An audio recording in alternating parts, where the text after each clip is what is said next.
Bonjour à tous. Donc je représente la société Mako Pharma. Nous avons un projet qui a démarré il y a environ un an pour la mise en place d'un du DDMRP sur l'ensemble de notre supply chain.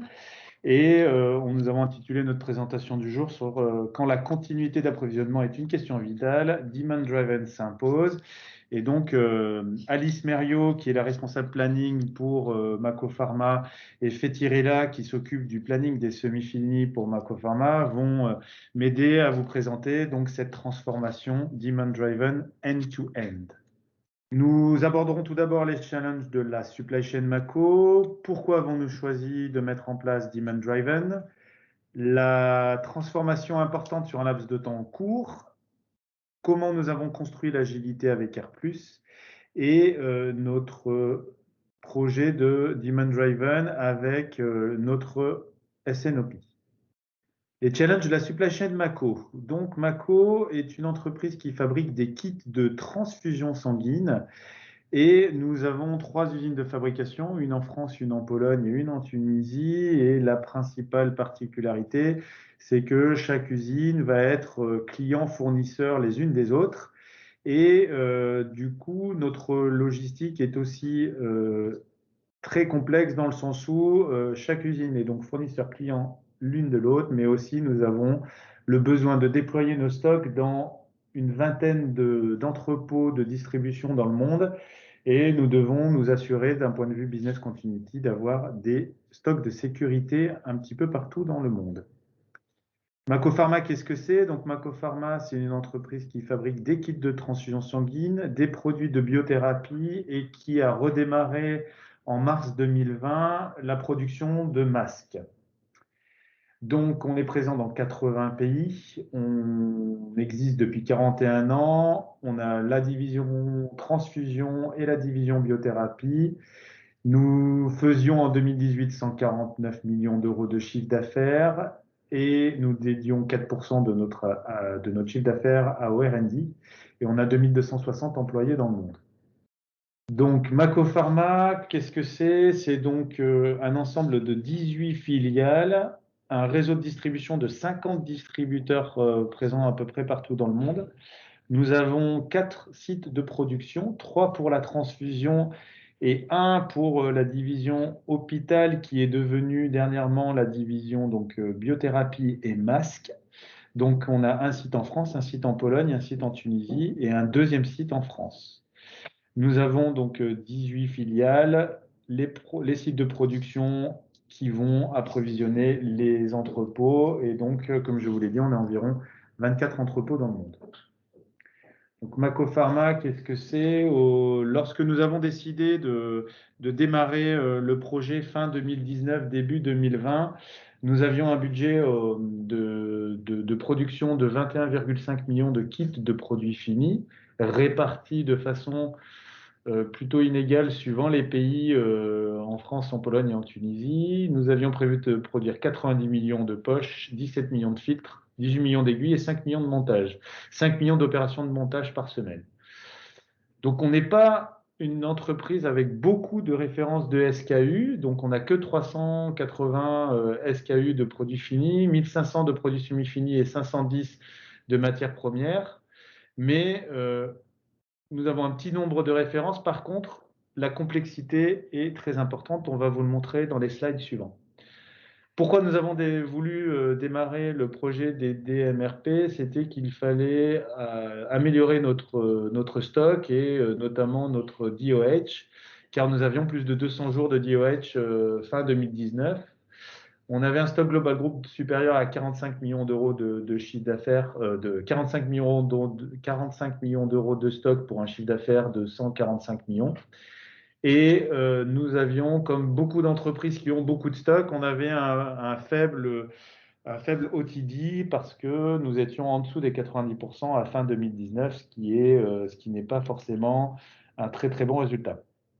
Enfin, qu'est-ce qui fait la particularité? C'est que nous avons 24 entrepôts répartis sur 18 pays et on se doit d'approvisionner ces entrepôts-là pour assurer le business continuity de l'entreprise.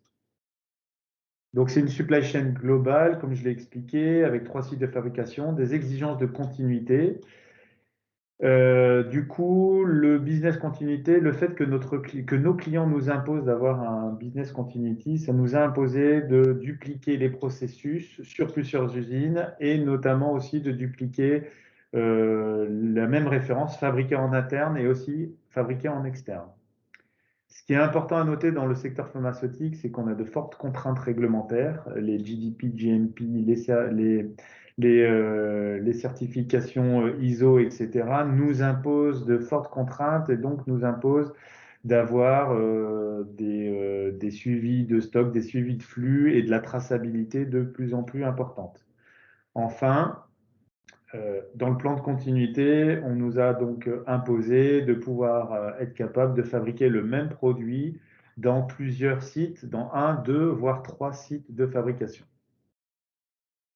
Un exemple de kit de transfusion, le produit en lui-même n'est pas un produit très compliqué, mais c'est un produit qui devient complexe parce que, comme vous pouvez le voir sur l'écran, un de nos produits standards, c'est 5 poches avec 2 filtres. Vous avez la possibilité sur le même kit d'avoir des produits qui viennent de France, de Tunisie, de Pologne et même de fournisseurs tiers.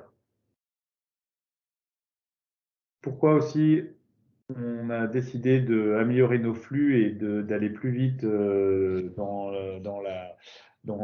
notre fabrication? C'est parce que on a des nomenclatures qui courent sur plusieurs sites avec plusieurs partenaires, avec des longs délais cumulés, ce qui fait que pour l'exemple du produit que vous voyez à l'écran, on a plus de 240 jours de délai cumulé sur l'ensemble du flux de fabrication. Et donc, c'était extrêmement important pour nous de placer des stocks tout le long de cette chaîne pour être le plus réactif possible. Donc finalement, pourquoi Demand Driven? Je répète, nos objectifs étaient d'améliorer notre Customer Satisfaction Rate, donc l'OTD, d'arriver en 2023 à 98,5, d'être en dessous des 200 jours de DOH en 2021. L'intérêt pour moi en tant que directeur supply chain, c'est que l'équipe supply et l'organisation supply deviennent un avantage compétitif pour soutenir la croissance du groupe en proposant ce que l'on appelle des solutions globalisées, c'est-à-dire qu'on ne veut plus être que seulement planificateur, producteur, on veut être intégré dans un process global, c'est-à-dire qu'on veut être intégré dans l'offre de solutions que l'on pourra donner à nos clients. On doit forcément réduire nos coûts en réduisant nos stocks et finalement, on doit fidéliser nos clients en développant notre agilité et être le plus rapide possible pour répondre aux appels d'offres de nos clients. Finalement, donc Didi MRP s'imposait pour pallier notre manque d'agilité, corriger le manque de flexibilité de notre ERP, surtout sortir de l'enfer de feuilles Excel qui s'était démultiplié ces dernières années sur l'ensemble de nos sites. Et finalement, chaque usine avait sa propre feuille Excel de planification, d'approvisionnement. Donc, on n'avait pas beaucoup de documents standardisés et standardisables sur l'ensemble de nos sites. On devait aussi réduire les délais de réaction par rapport aux effets coup de fouet. Notre objectif aussi était de donner de l'autonomie aux sites de production. Au niveau des sites de production, vu qu'on a un planning centralisé, il y avait de temps en temps un manque de visibilité, donc le site ne faisait qu'appliquer ce que donnait le planning central à fabriquer. Mais là, on avait vraiment l'envie et l'intérêt de rendre autonomes nos sites et de donner plus de visibilité à nos sites sur les décisions de production. Et enfin, on avait déjà travaillé en amont depuis plusieurs années sur une logique de découplage, mais finalement, c'était sur Excel, c'était incomplet et très peu dynamique parce que c'était quelque chose que l'on revoyait peut-être 2 fois par an maximum. Et les DMRP s'imposaient justement pour aller plus vite et pour être beaucoup plus flexibles. Donc voilà, je vous ai présenté rapidement les objectifs.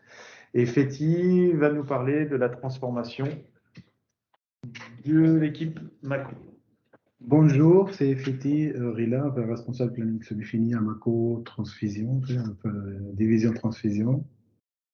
La transformation importante sur un laps de temps court en pleine épidémie. En fait, on a décidé au début de démarrer le projet, la mise en place de DDMRP en mars 2020. Ensuite, en fait, là, la préparation d'interface a été faite sur 2 mois, entre mars et avril. On a démarré avec la Tunisie, avec l'usine tunisienne, pour démarrer la modélisation voilà, la modélisation. Et à partir du mois de juillet, on a donné un go live progressif pour la Tunisie. Ensuite, on a démarré un process de DDSNOP pour mettre en place notre APM, etc. Et en septembre, on a démarré la répétition de la Pologne avec un go live à partir du mois de janvier progressivement. Et finalement, on a démarré en France enfin, début janvier pour un go live progressif à partir du mois de mars.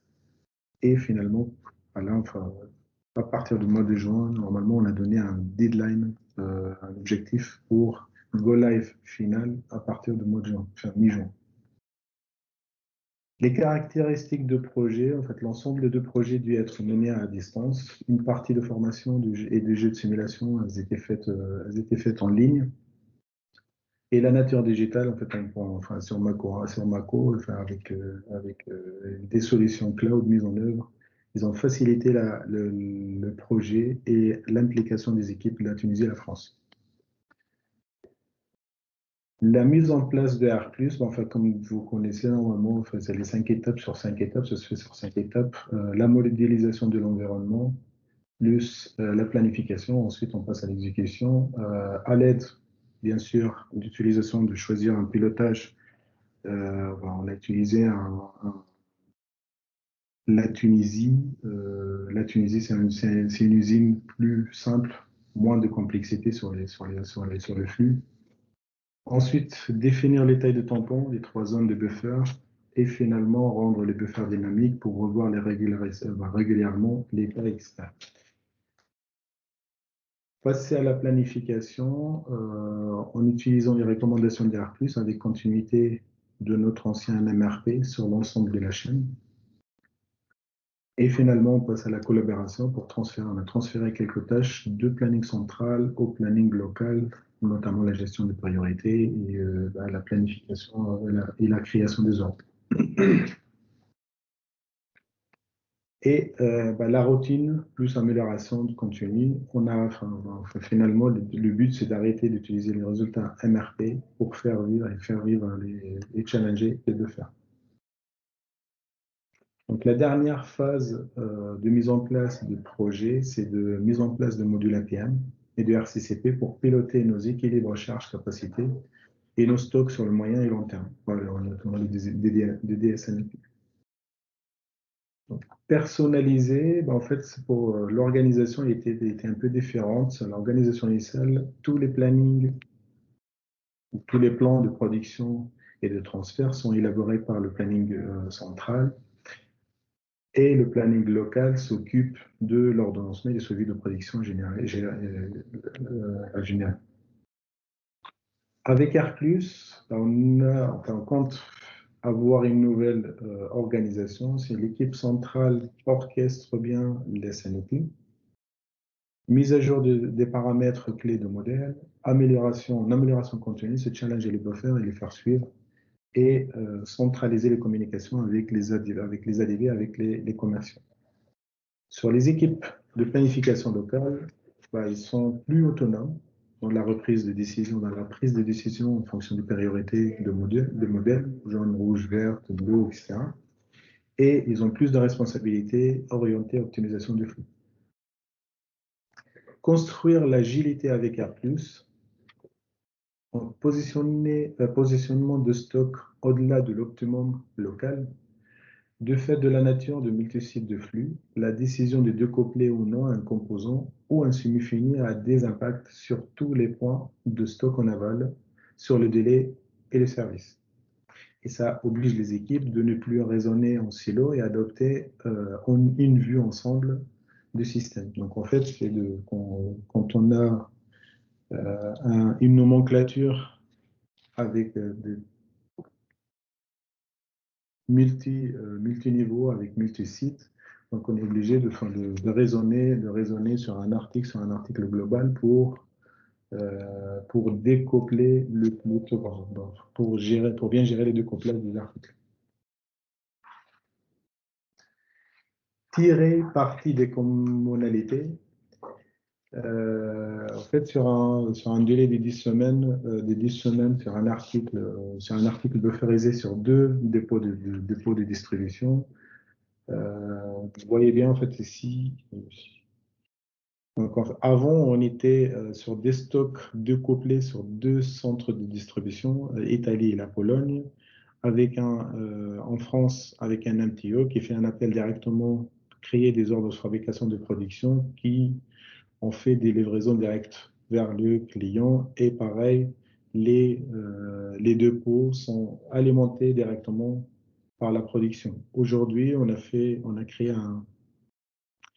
un buffer centralisé sur les dépôts tunisiens pour faire des productions, gagner une semaine de production. Ici, on est à 9 semaines et gagner l'agilité sur les livraisons. Calmer les jeux, c'est de réduire le bruit en utilisant sur l'ensemble des niveaux de nomenclature une prévision moyenne jour lissé et un mix prévision historique. Réduire l'horizon figé, en fait, c'est le but de la supply chain de Mako, c'est de faire, aujourd'hui, on a des produits finis qui font l'objet d'un horizon PDP figé à 6 semaines. Pourquoi c'est 6 semaines? Pour sécuriser la mise à disposition des composants de semi-finis.